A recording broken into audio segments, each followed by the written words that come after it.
Hello, xin chào tất cả các bạn đã quay trở lại kênh Thanh Cooking. Món chay ngon dễ làm. Hôm nay mình sẽ chia sẻ các bạn đây là cái món qua chuối mình chiên nước mắm này các bạn. Chuối mình chiên nước mắm nè, các bạn thấy không?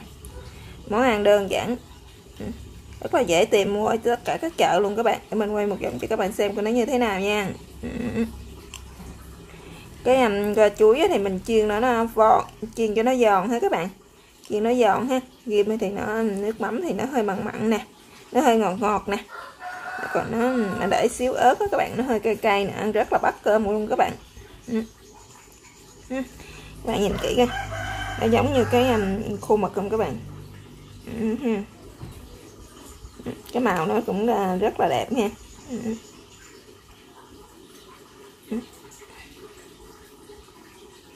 Và các bạn muốn biết mình làm như thế nào thì mời tất cả các bạn sẽ vào bếp làm cùng mình nha. Mời các bạn.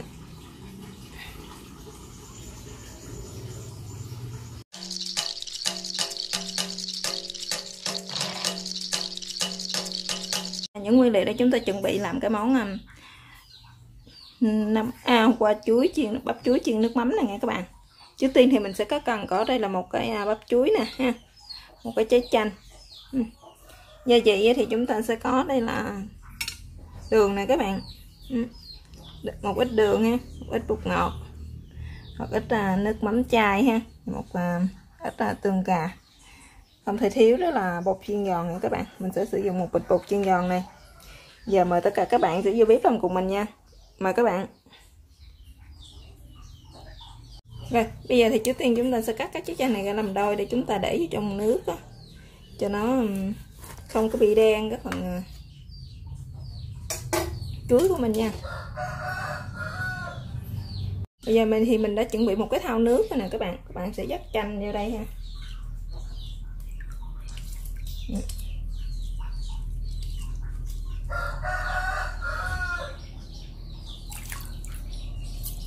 Bạn dắt hết cái trái chanh vô nha các bạn.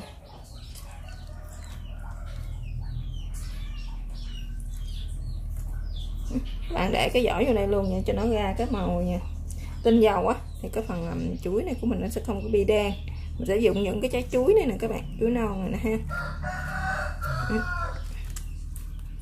Rồi các bạn cứ lột cái vỏ này ra bỏ, mình chỉ lấy những cái phần cái chuối non nhỏ này thôi các bạn.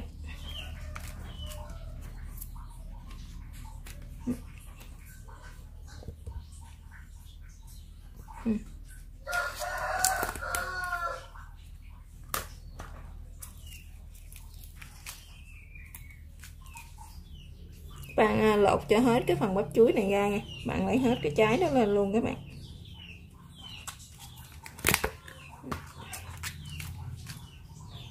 Giờ thì tiếp theo thì các bạn cứ ngâm nó như thế này ha. Các bạn lấy những cái ngòi này của nó ra nào các bạn, những cái tim này nè, chúng ta sẽ lấy ra hết ha. Những cái chuối đó. Mình lấy nó ra cũng rất là dễ các bạn. Các bạn cứ nắm gịch nó như thế này ha, rồi nó sẽ ra hết. Các bạn để những cái cọng này nè, nó sẽ dai ha, ăn nó sẽ không ngon.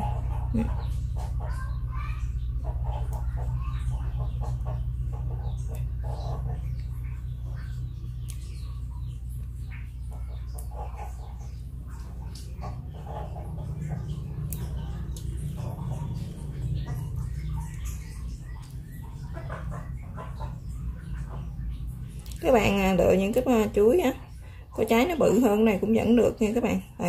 Mình mua cái bắp chuối này nó hơi nhỏ cho nên cái trái này trái trong này nó nhỏ các bạn.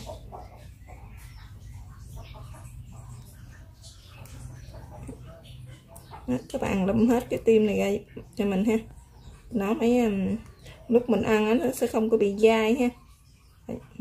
Đây nè các bạn. Bây giờ mình đã rút hết những cái tim, những cái đuôi của nó ra nè các bạn ha. Bây giờ chúng ta sẽ vớt nó ra nha.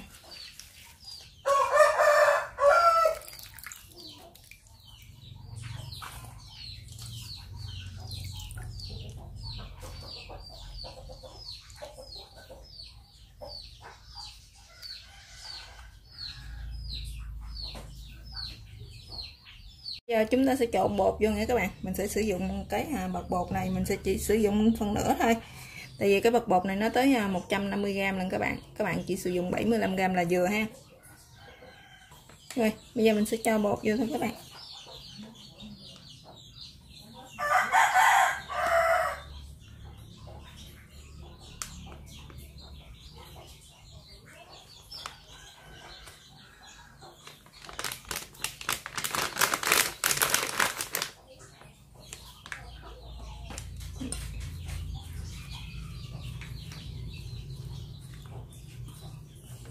Giờ mình sẽ nêm vào đây một ít gia vị nữa nha các bạn.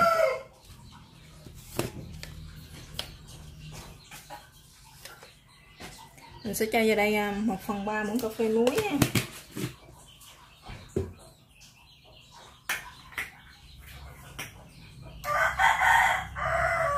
Một xíu bột ngọt thôi các bạn, ít thôi. Sử dụng cái muỗng này. Chúng ta sẽ trộn đều nó lên. Tại vì cái phần chuối của mình á nó còn ướt ha, cho nên các bạn cho bột vô thì các bạn trộn như vậy nè. Một lát nữa bột nó sẽ tẩm hết vô trong này luôn các bạn.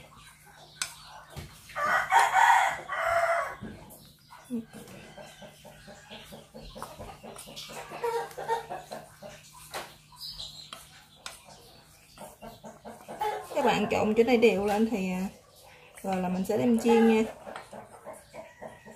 Trộn cho nó đều thế này là được rồi nè các bạn. Rồi giờ bắt đầu chúng ta sẽ đem đi chiên thế ha.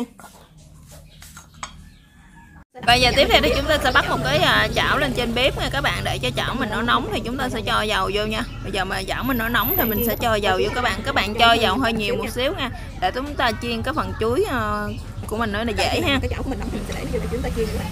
Tại vì cái chảo dầu của mình nó đã nóng rồi nè các bạn ha. Nè các bạn thấy bọt nó sôi, tim nó bắn lên nè ha. Giờ mình sẽ thả qua chuối cho mình chiên nha.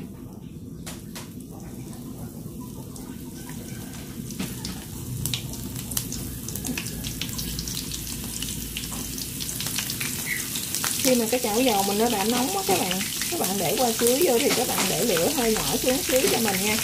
Để cái dầu nó nóng quá thì cái quả chuối của mình nó dễ bị khét các bạn.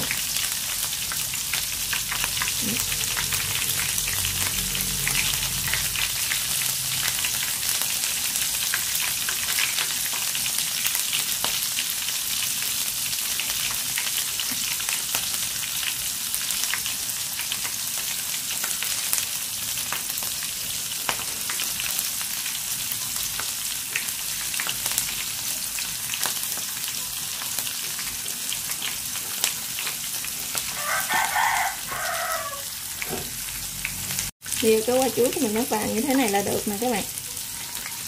Bạn thấy không? Đó. Nó vàng như thế này là được nè. Này chúng ta sẽ gấp ra nè các bạn.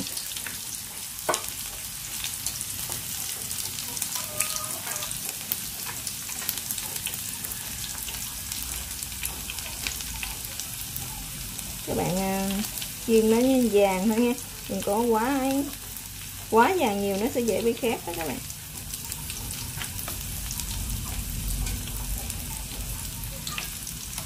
Các bạn cứ đảo vô cho nó sơ qua sơ lại vậy nè, nó sẽ vàng đều hết ha.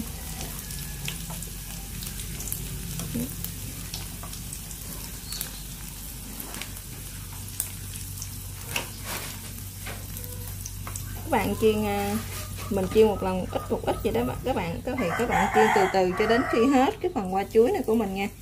Mình sử dụng cái nồi mà tính cái hoa chuối này không á thì nó sẽ là 300g nha các bạn.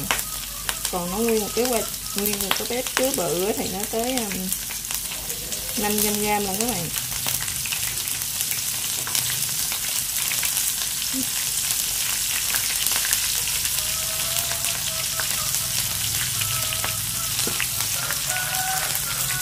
Giờ mình đã chiên xong rồi nè các bạn. Bây giờ bắt đầu mình sẽ đi làm cái nước mắm ha. Chúng ta ghim vô đây. Giờ mình đã chiên xong rồi nè các bạn. Bây giờ bắt đầu mình sẽ đi làm cái nước mắm ha. Chúng ta ghim vô đây. Giờ bắt một cái chảo lên trên bếp nữa ha. Bây giờ chúng ta sẽ cho dầu vô các bạn. Khi bàn chảo nóng thì chúng ta sẽ Dặn lửa nhỏ xuống nha. Bạn cho vô đây một ít dầu thôi.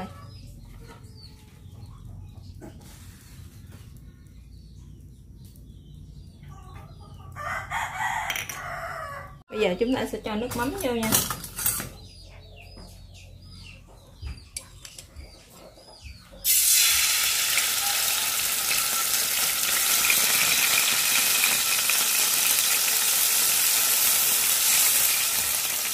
Mình sẽ sử dụng 3 muỗng canh nước mắm này. Mình sử dụng 1 muỗng bột ngọt ha. Mình sử dụng cái muỗng ăn sữa chua nè các bạn.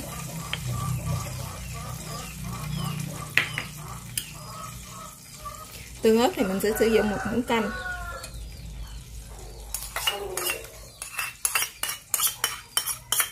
Để dầu vô mà dầu nó thật nóng thì chúng ta sẽ tắt bếp. Các bạn để bữa thì chúng rồi bây giờ tiếp theo thì mình sẽ cho đường nha, 1 muỗng canh đường nha các bạn. Rồi chúng ta sẽ bắt lửa lên. Các bạn để lửa nhỏ nhỏ thôi nha, để lửa riu riu là được, đừng có để lửa quá lớn các bạn. Để cho nó chúng ta sẽ quậy ra cho nó tan cái phần hỗn hợp này nha.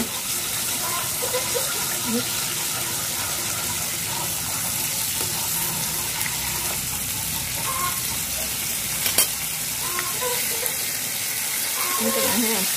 Nó còn nó dần rất là nhiều. Các bạn để cho nó kẹo lại luôn nha các bạn.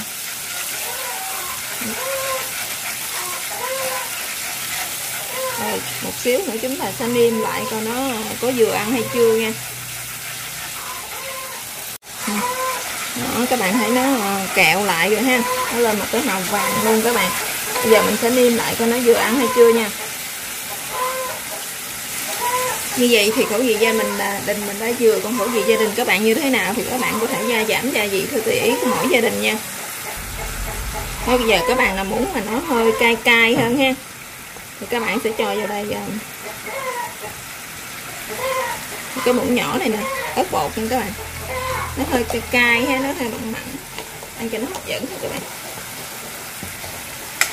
Bây giờ chúng ta sẽ cho cái phần chuối này mình đã chiên vào đây.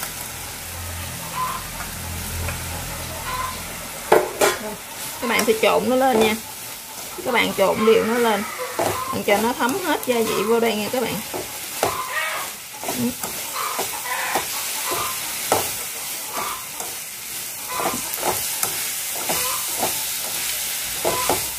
Khi mà nó đã rút khô hết trong cái phần nước mắm của mình ghiên hồi nãy á các bạn, sốt xong rồi ha, nước sốt đó là được nha các bạn.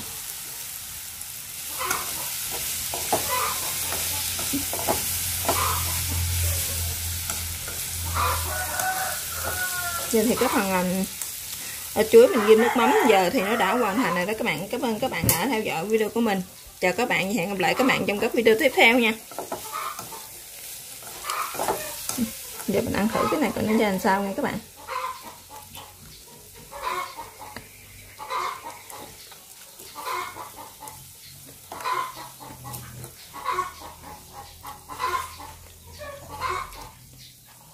Cái này thì khẩu vị của nó thì nó hơi mặn mặn nè, nó hơi ngọt ngọt nè các bạn.